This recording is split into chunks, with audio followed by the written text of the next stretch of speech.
चिराग पासवान ने किया पलटवार, कहा भाषा की मर्यादा को भूल रहे विपक्ष के नेता। चिराग पासवान ने 400 पार का किया दावा।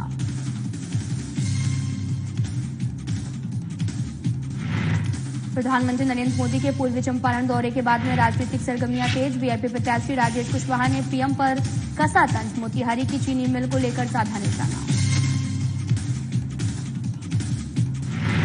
रांची में बीजेपी युवा मोर्चा के राष्ट्रीय अध्यक्ष तेजस्वी सूर्या ने किया रोड शो। बीजेपी प्रत्याशी के पक्ष में वोट की अपील। तेजस्वी सूर्या ने किया बीजेपी की जीत का दावा।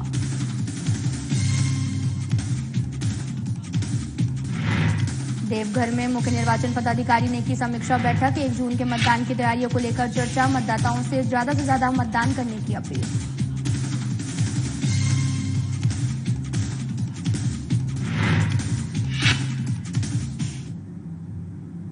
नमस्कार, मैं हूं आपके साथ अंकिता पाल। बुलेटिन की शुरुआत करते हैं। लोकसभा चुनाव 2024 के लिए छठे चरण की वोटिंग से पहले कई राजनीतिक दलों के नेता अपने प्रत्याशी के पक्ष में चुनाव प्रचार में लगे हुए हैं। इसी कड़ी में चुनावी रैली को संबोधित करने कांग्रेस की राष्ट्रीय महासचिव प्रियंका गांधी रांची के लुवाजी नामकुम पहुंची हैं, जहां पर उन्होंने अपने संबोधन के दौरान रांची से खड़ी कांग्रेस प्रत्याशी यशस्विनी साहे के पक्ष में मतदान करने की अपील करते हुए कांग्रेस पार्टी की उपलब्धियां गिनाई। इस दौरान प्रियंका गांधी ने एनडीए की केंद्र सरकार पर भी जमकर हमलावर नजर आई हैं। आपको बताते चलें कि रांची में लोकसभा चुनाव 25 मई को होना है और यहां पर कांग्रेस प्रत्याशी यशस्विनी साहे की सीधी टक्कर बीजेपी के संजय सेठ के साथ होनी है।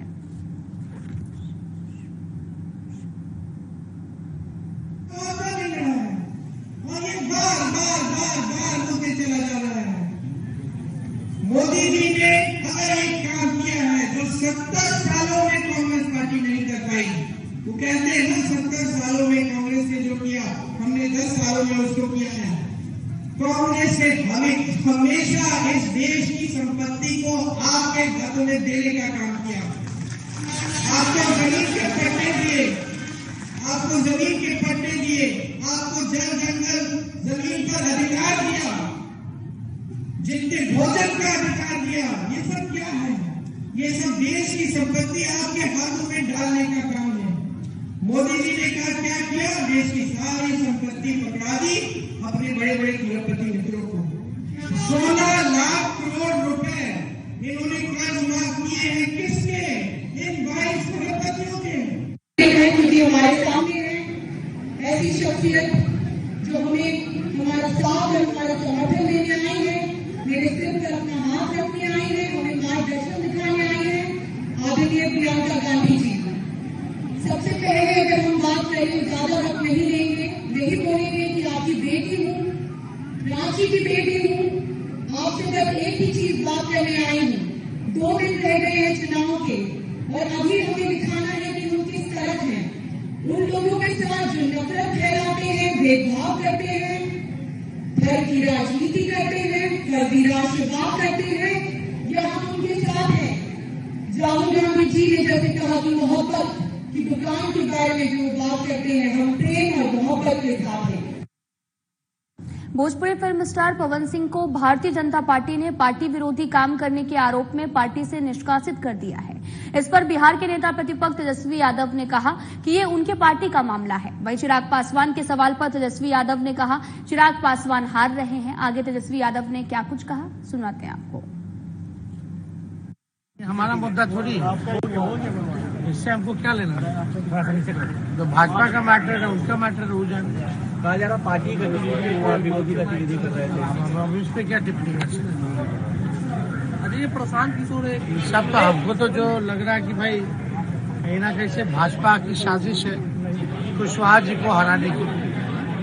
हो सकता है इस वजह से भाजपा दिखावटी कार्रवाई कर रही है, लेकिन अंदर ही अंदर भाजपा के लोग जो कुशवाहा जी को हराने के लिए कर रहे हैं। चिराग जी को सबसे पहले हार की मुबारकबाद। जो हमारे पास इंफॉर्मेशन आया, चिराग पासवान जी अच्छे मार्जिन से हार रहे चुनाव। कोई मैनेजमेंट नहीं, कुछ नहीं, उनके लोग ही नहीं थे, कहीं भी पोलिंग बूथ तक नहीं था। तो बढ़ते हैं आगे। कांग्रेस अध्यक्ष मल्लिकार्जुन खड़गे ने प्रधानमंत्री नरेंद्र मोदी को झूठों का सरदार कहा है। इसे लेकर चिराग पासवान ने कहा कि जैसे जैसे चुनाव के चरण बीतते जा रहे वैसे वैसे विपक्षी नेता भाषा की मर्यादा को भूल रहे हैं। चिराग ने आगे कहा कि हुए 5 चरणों के मतदान के बाद में एनडीए 300 से 315 तक का आंकड़ा पार कर चुकी है और अब 25 तारीख वाला और 1 तारीख वाले मतदान के बाद अब लोग निश्चित तौर पर 400 पार का भी आंकड़ा पार करेंगे। चुनाव के चरण बीतते जा रहे हैं। पहले तो इनके पार्टी के दूसरे नेता थे, अब स्वयं राष्ट्रीय अध्यक्ष कांग्रेस के जिस तरीके की से भाषा की मर्यादा को भूल रहे हैं, ऐसे में ये बात प्रमाणित होती है कि रुझान इनके पास भी पहुंच रहे हैं। पता इनको भी चल गया है कि 5 सीटों में कितनी बुरी तरीके से ये लोग चुनाव हार रहे हैं। हम लोग इन 5 सीटें इन 5 चरणों में जिस तरीके से मतदान हुआ है, 300 से 315 तक का आंकड़ा हम लोग पार कर चुके हैं। वीआईपी पार्टी के मुखिया और पूर्व मंत्री मुकेश साहनी ने पवन सिंह को बीजेपी से निष्कासित किए जाने पर बयान दिया है।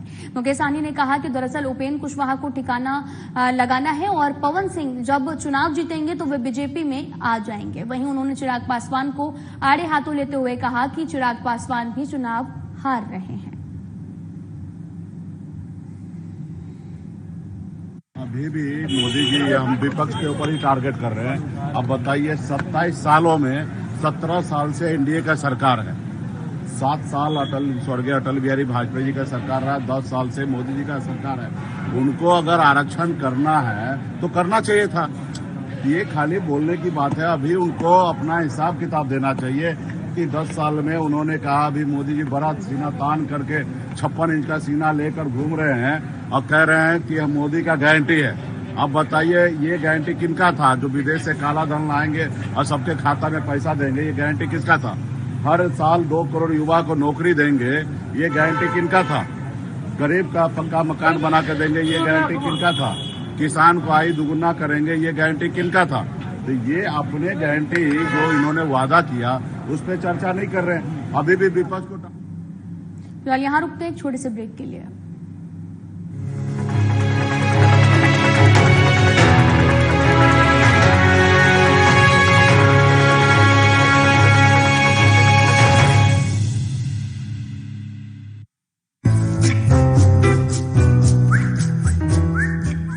सब तैयार है? तैयार हम। लेकिन रमेश और सुनीता कहाँ गए? सुनीता तो खाना बना रही है और रमेश पौधों में पानी दे रहा है। क्यों? क्या उन्हें नहीं मालूम कि आज सबको एक साथ यहाँ इकट्ठा होने के लिए कहा गया था? पर दादाजी, मुझे मालूम है कि रमेश और सुनीता यहाँ काम करते हैं, लेकिन उनके बिना ये परिवार अधूरा है। अब जाके हुआ ये परिवार पूरा। चलिए अब इधर देखिए। ठहरिए, आज मतदान दिवस है। फैमिली फोटो यहाँ नहीं, बूथ पर होगा।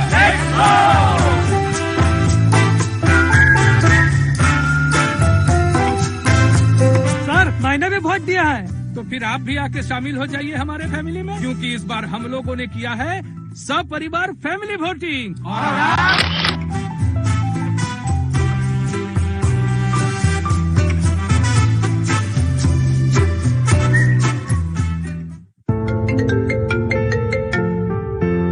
हाँ डैड, हाँ बस निकल रही हूँ। ओके निकल रही हूँ, अदरवाइज मेरी फ्लाइट मिस हो जाएगी। Okay bye bye.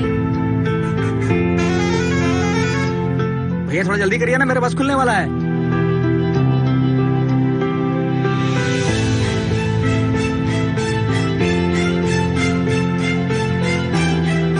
आइए चाचा, आइए बैठिए। लगता है बहुत जरूरी काम है। हाँ बेटा, काम तो वाकई जरूरी है, बस समय से पहुंच जाए। चिंता मत करिए चाचा, इस बार अपने झारखंड में दिन भर मतदान, सुबह 7 से 5 बजे शाम। हम सब भी वहीं जा रहे हैं। अच्छा, चाहे कहीं भी करते हो काम, शहर या 7 समंदर पार, आ जाओ करने वोट। यही है लोकतंत्र की पुकार।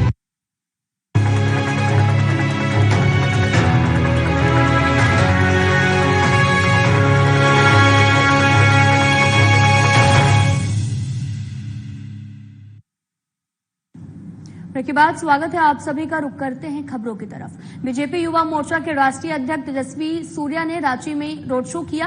रांची लोकसभा से बीजेपी उम्मीदवार संजय सेठ के लिए रांची के बिरसा चौक से ये रोड शो किया गया। आपको बताते चलें कि इस मौके पर तेजस्वी सूर्या ने यह भी कहा कि बीजेपी इस प्रदेश में इस बार रिकॉर्ड स्थापित कर सबसे अधिक सीटें जीतेगी। साथ ही उन्होंने ये भी कहा कि जल्द ही झारखंड में भी बीजेपी की सरकार बनेगी।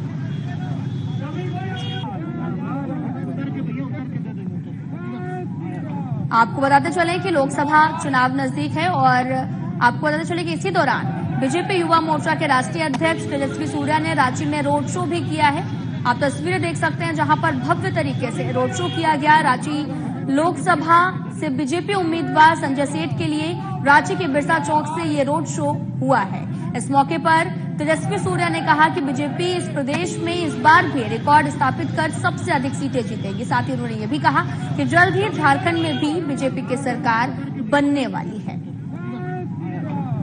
आपको बताते चलें कि लोकसभा चुनाव को लेकर लगातार प्रचार प्रसार जारी है और इसी दौरान बीजेपी की तरफ से रोड शो का भी आयोजन किया गया, जहां पर बीजेपी उम्मीदवार संजय सेठ के लिए बिरसा चौक से ये रोड शो किया गया। जनता से रूबरू हुआ गया और उनसे वोटिंग की अपील भी की गई। आपको बताते चलें कि इस मौके पर तेजस्वी सूर्या ने कहा कि बीजेपी इस प्रदेश में इस बार भी रिकॉर्ड स्थापित करेगी और साथ ही उन्होंने ये भी कहा कि जल्द ही झारखंड में बीजेपी की सरकार बनेगी।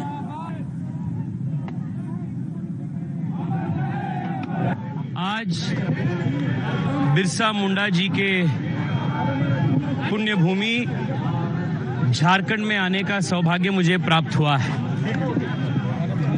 पूरे देश में आज नरेंद्र मोदी जी के और भारतीय जनता पार्टी की एक बहुत बड़ा लहर है।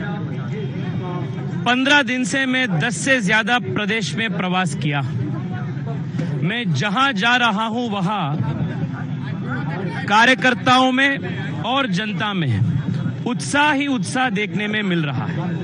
आज भी रांची में यहाँ के आम जनता हो या यहाँ के अपने युवा कार्यकर्ता हो, सब में अत्यंत उत्साह है और मुझे अपने अनुभव के आधार पर मैं कह सकता हूं 4 तारीख को जब परिणाम आएगी, नरेंद्र मोदी जी तीसरी बार देश के प्रधानमंत्री बनेगी और भारतीय जनता पार्टी 400 से बड़े सीट पाकर देश को विकास के राह पर जैसे हम पिछले 10 साल में लेकर जा रहे हैं, ये दौरा और तेज गति।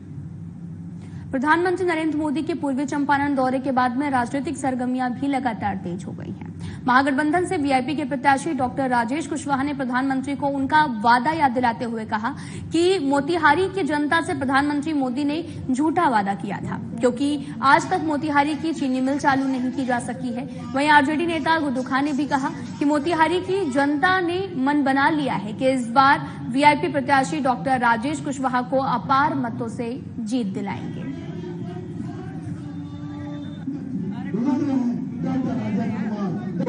यहाँ सब कोई पढ़ा लिखा लोग है और जिले का हेडक्वार्टर है और मैं किसी का शिकायत नहीं करना चाहता हूँ, किसी पर कमेंट नहीं करना चाहता हूँ।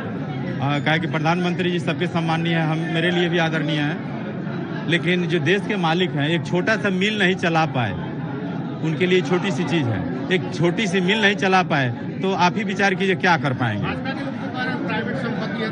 तो फिर झूठा वादा क्यों किए? चंपारण का लोग पूछना चाहता है आपसे, तो झूठा वादा क्यों किए? छोड़िए उस बात को छोड़िए। मोतिहारी में मोती झील है, इसके नाम पर हर साल करोड़ों की उगाही होती है। ये चंपारण की भोली भाली जनता को कोई पता नहीं है, उसके नाम पर उगाही होता है। चंपारण के विकास का कुछ है लेना देना नहीं। पिपरा कोटी से रक्सौल तक पिछले ही लोकसभा चुनाव में वादा किया गया था 4 लाइन बनेगा, क्या हुआ? जब जब चुनाव आता है तब ये लोग चलता है विकास करने, शिलान्यास करने, भोली भाली जनता। झारखंड के मुख्य निर्वाचन पदाधिकारी के रवि कुमार आपको बताते चले कि देवघर पहुंचे, जहां उन्होंने जिला के कई प्रखंडों में चल रहे मतदान कार्यों की समीक्षा की है। इस दौरान देवघर उपायुक्त विशाल सागर सहित कई पदाधिकारी भी मौजूद रहे। मौके पर रवि कुमार ने कहा कि निष्पक्ष मतदान के लिए निर्वाचन आयोग तैयार है। 1 जून को गोड्डा लोकसभा क्षेत्र के लिए मतदान होना है और इसे लेकर सभी तैयारियां दुरुस्त भी कर ली गई हैं। मुख्य निर्वाचन पदाधिकारी ने मतदाताओं से ज्यादा मतदान करने की अपील की है।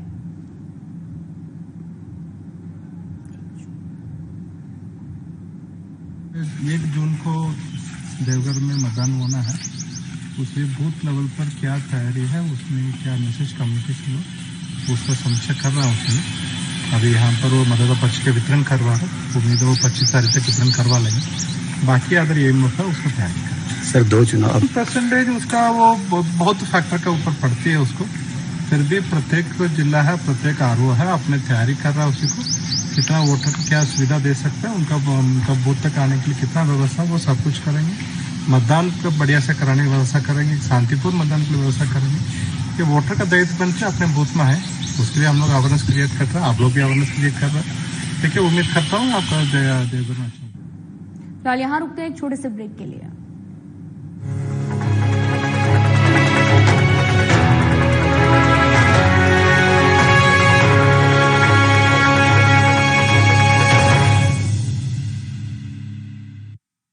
अरे कहाँ जा रहा है जोगी?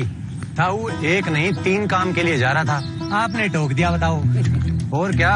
कानूनी एमएसपी लेनी है ताऊ, खाद बीज से जीएसटी हटवानी है और लोन भी माफ कराना है, समझे? ये कराएगा लोन माफ। तेरे वोट से 72,000 करोड़ का कर्जा कांग्रेस ने माफ किया था कि नहीं? ताऊ अपने फोन का बटन दबाना छोड़ और हाथ का बटन दबा।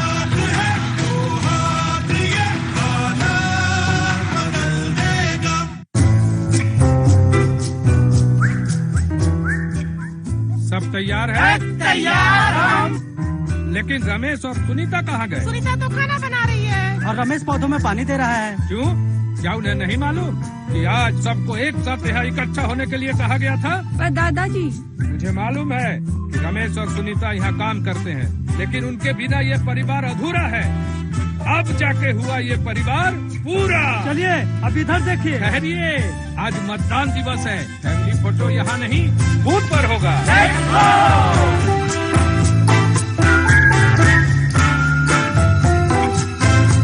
सर मैंने भी वोट दिया है। तो फिर आप भी आके शामिल हो जाइए हमारे फैमिली में, क्योंकि इस बार हम लोगों ने किया है सब परिवार फैमिली वोटिंग।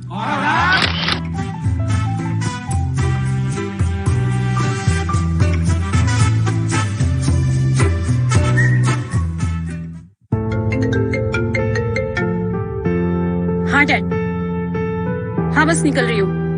ओके निकल रही हूँ, अदरवाइज मेरी फ्लाइट मिस हो जाएगी। Okay bye bye.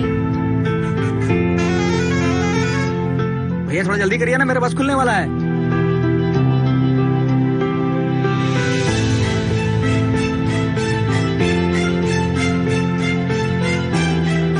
आइए चाचा, आइए बैठिए।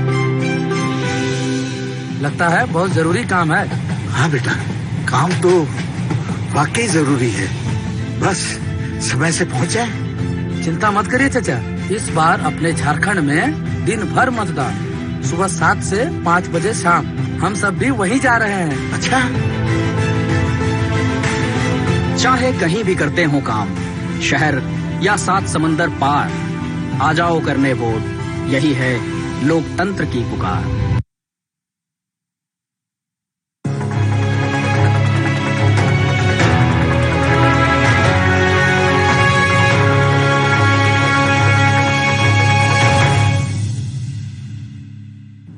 के बाद स्वागत है आप सभी का। रुख करते हैं खबरों की तरफ। राजमहल लोकसभा क्षेत्र में 7वें चरण में मतदान होना है। इसको लेकर जिला निर्वाचन पदाधिकारी के नेतृत्व में तैयारियां जोर शोर से चल रही हैं। इसी कड़ी में मतदान कराने वाले कर्मियों को प्रशिक्षण दिया जा रहा है। मतदान कर्मियों के प्रशिक्षण के दौरान उपायुक्त हेमंत सती ने प्रशिक्षण कक्ष में जाकर स्थिति का जायजा लिया है।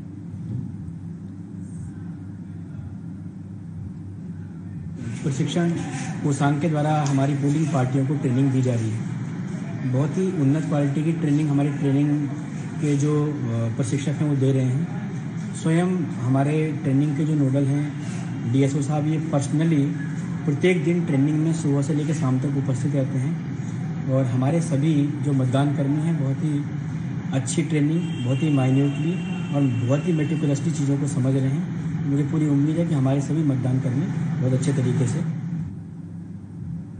जमशेदपुर में एक युवक को पुलिस ने हथियार के साथ गिरफ्तार किया है। उलेडी पुलिस ने रामनगर सूर्य मंदिर के पास में स्वर्णरेखा नदी के किनारे एक युवक को हथियार के साथ गिरफ्तार किया। आपको बताते चले कि गिरफ्तार आरोपी एमजीएम थाना क्षेत्र के बालीगुमा का रहने वाला है। वहीं आरोपी के पास से पुलिस ने एक देसी कट्टा और एक जिंदा कारतूस भी बरामद किया। घटना के संबंध में जानकारी देते हुए सिटी एसपी मुकेश कुमार लुनायत ने भी बताया कि पुलिस ने गुप्त सूचना के आधार पर यह कार्रवाई की है। वहां पहुंचकर देखा गया तो पुलिस को देखकर एक व्यक्ति वहां से भागने लगा। जब उसे खदेड़कर पकड़ा गया और उसकी विधिवत तलाशी ली गई तो उसके पास से एक देसी कट्टा और एक कारतूस बरामद हुआ। जब उससे घटना के बारे में विस्तार से पूछा गया, उसके मोटिव के बारे में पूछा गया तो उसके द्वारा बताया गया कि विगत 2 मई को ओलीडी के ही रहने वाले किसी व्यक्ति के साथ इसकी मारपीट हुई थी, जिसमें इसको सिर पे 4 स्टिचेज आए थे। उसी का बदला लेने की फिराक में ये वो कल वहां पे बैठा था और उसका इंतजार कर रहा था। जहां तक हथियार की बात है, हथियार के बारे में भी हमें मजबूत एक सूत्र प्राप्त हुआ है और जिसकी गिरफ्तारी हेतु भी अगर खबर समस्तीपुर से, जहां पर चकमेहसी थाना क्षेत्र में आर्म्स एक्ट के मामले में गिरफ्तार किए गए युवक ने पुलिस पर पिटाई करने का आरोप लगाया है। जख्मी हालत में युवक को इलाज के लिए चकमेहसी पुलिस ने इलाज के लिए समस्तीपुर सदर अस्पताल लाया गया, जहां पर आरोपी युवक ने पुलिस पर पिटाई करने का भी आरोप लगाया। पुलिस ने आर्म्स एक्ट में गिरफ्तार किए गए युवक की पहचान चकमेहसी थाना क्षेत्र के जगदीश पारड़ गांव के रहने वाले सूरज कुमार के रूप में की गई है। अच्छा, किस मामले में पकड़ाए थे? देखो, हम मतलब जा रहे थे बेटा को दवाई लाने और एक लड़का था, हमको बुला लिया, पिस्टल हाथ में धरा दिया, बोला रखो 2 मिनट रखो, हम जा रहे थे दवाई लाने। और अब हमको क्या पता था, हमको ऐसे काम होगा, बस आकर धर दिया। कौन पकड़ा? क्या किया? हम कुछ नहीं करते हैं। कौन पकड़ा आपको?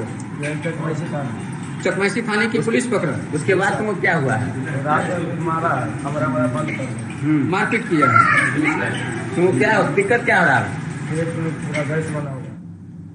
खबर मधेपुरा से है, जहां पर आलमनगर जेडीयू विधायक सह पूर्व मंत्री के निजी सचिव विनोद यादव के भाई प्रमोद यादव की अज्ञात अपराधियों ने गोली मारकर हत्या कर दी। आपको बताते चले कि मामला मधेपुरा जिले के पुरैनी थाना क्षेत्र का है। जानकारी के मुताबिक मृतक प्रमोद यादव देर रात डेयरी फार्म से अपने घर लौट रहा था। इसी क्रम में अज्ञात अपराधियों ने उन्हें गोली मार दी, जिनके इलाज के दौरान मौत हो गई है। वहीं घटना की जांच कर रहे उधर किशनगंज इंस्पेक्टर सह प्रभारी एसडीपीओ वासुदेव राय ने बताया कि मामले की जांच लगातार जारी है। इसे दूध दे के आ रहा था, दूध दे के आ रहा तो वो पहले से यहाँ पर उसे कुछ खाने के लिए मांगा, नहीं दिया तो उस पर लपेट गया। उससे उठा के बाजार दिया, उठा के बाजारने के बाद आवाज हुआ, आवाज सुना तो हम लोग वहां से चले तो इधर से तब तक फायरिंग मार चुका था। उसको माथा पकड़े हुए जा रहा था तो हम लोग पहचान गए प्रमोद है। जैसे हम प्रमोद बोले तो भैया हमारा फलना आदमी हमको मारा है, वो गिर गया। उस को जानकारी जैसा मिल रहा है, अभी आवेदन प्राप्त नहीं हुआ है। आपसी विवाद में गांव के लोग भी रात्रि में करीब 9 बजे में गोली मार दिए, जिससे प्रमोद यादव जख्मी हुए। इलाज में ले जाया गया था, इलाज के क्रम में रास्ते में ही उनकी मृत्यु हो गई है। आवेदन प्राप्त हो रहा है, प्राप्त होने के बाद मोकामा के बादपुर गांव में भीषण सड़क हादसे में एक युवक की मौत हो गई। जानकारी के मुताबिक बाइक से कन्हैया महतो और साथ ही अनूप साव राजेश नगर से मराची आ रहे थे और इसी दौरान बढ़िया से आ रही एक पिकअप और पटना से बढ़िया जा रही दूसरे पिकअप में टक्कर हो गई है। आपको बताते चले कि टक्कर इतनी भयानक थी कि एक बाइक भी इस टक्कर के चपेट में आ गई है, जिसमें कन्हैया महतो की मौत हो गई है। और आपको बताते चले कि अनूप साव गंभीर रूप से घायल हो गया और पुलिस ने दोनों पिकअप को जब्त कर लिया है। आपको बताते चले कि पूरा मामला मोकामा से है, जहां पर 2 पिकअप में भीषण टक्कर हो गई और हादसे की चपेट में बाइक सवार युवक आ गया। युवक की मौके पर ही मौत हो गई है। पूरा मामला मोकामा के बादपुर गांव का है, जहां पर भीषण सड़क हादसे में एक युवक की मौत का मामला सामने आया है, जहां पर दोनों पिकअप को जब्त कर लिया गया है और पुलिस पूरे मामले की जांच में भी जुटी हुई है। आपको बताते चलें कि मोकामा के बादपुर गांव में भीषण सड़क हादसे में एक युवक की मौत हो गई। करीब 11:30 बजे के लगभग बादपुर में सड़क दुर्घटना हुआ है, जिसमें कन्हैया महतो और एक और है अनूप शाह। दोनों अनूप शाह जो है इंजर्ड है और कन्हैया महतो एक्सपायर डेट हो गया है, जिसे महात्मा गांधी हॉस्पिटल लाया गया था संतुष्टि के लिए, जो डेथ है, जिसके अग्रिम कार्रवाई के लिए पोस्टमार्टम के लिए भेजा जा रहा है। किस गाड़ी से हुई थी सर? पिकअप है और पिकअप का नाम नहीं अभी हम नोट कर पाए हैं, लेकिन दोनों पिकअप पकड़ा गया है। फिलहाल इस वीडियो में इतना ही। नमस्कार।